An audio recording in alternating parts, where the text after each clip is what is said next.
So Gandhi said, second point, always say, I love myself. Not that I am a particular being, but God is in me. And I am a mobile shrine. I am not that shrine which you build outside. In this mobile shrine lives infinity. Now think twice when I'm talking to you this. In the mortal frame, in the finite body, is it not a wonder, greatest of all miracles, that immortality, infinity dwells? Infinity dwells in the finite. And wherever the finite goes, carries infinity. That's why finite is considered to be great. Otherwise, there is no reality in it. It is all unreal. It changes. It goes to change. Death, decay. Its form change, its name change. The importance is given because it carries immortality, infinity. Body without infinity, nobody wants to keep it at home. Nobody. It will start giving foul smell. Nobody wants to say, he's my father. My father's dead body. Willingly everybody parts with it, buries it, you see, puts in the coffin, which suffocates the living man, because there is no infinity.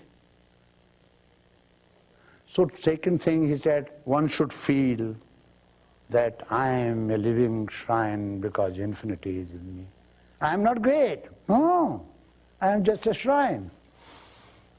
Shrine is made out of bricks, mortar, other properties. So is my body. 5 tattvas, 5 elements. But inside me dwells His Majesty. You see, that His Majesty. If you remember that, you will be never afraid. How can you have bad dreams? You will sleep very deeply. Very deeply. And you will wake up fresh. But if you go to sleep with great worldly burdens, cursing your husband, he didn't come home at time, he doesn't give me enough time, he's so busy, I got married to this man, I committed a mistake. With this burden, if you go to sleep, you will have nightmare, and in the morning you will find as though your face is beaten up by someone. My stick approves this. So don't torture yourself while going to bed.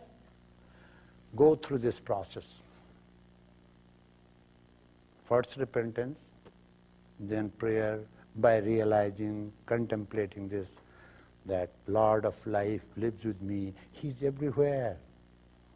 Therefore, He is in me too. How can I deny, how can I say that who dwells everywhere, which is the greatest of all, living everywhere, cannot live with me? It means I am greater than God. No, I am not. Then He is in me. How it is possible for such a great to be living in such a small body? That is the beauty. Anor aniyan mahato mahiyan. He is great because He lives in the smallest, He lives in the greatest. Now the sage realizes this, ordinary people do not realize. This is the difference. This is prayer of improving, deepening your awareness. O Lord of life, you are within me. Help my mind to understand the way so that I conduct my duties, become successful in the world, yet remain non-attached. But if I become attached to the things of the world, I will be forgetting the reality of life. I will be like that ball of clay which is flattened forever. make me aware of this. Strengthen my mind, my Lord. You are not praying to any foreigner. You are not praying to God who lives above. You are praying to God who is within you. This prayer is not injurious. This is not against Advaita or Yoga system. This is not against your religion.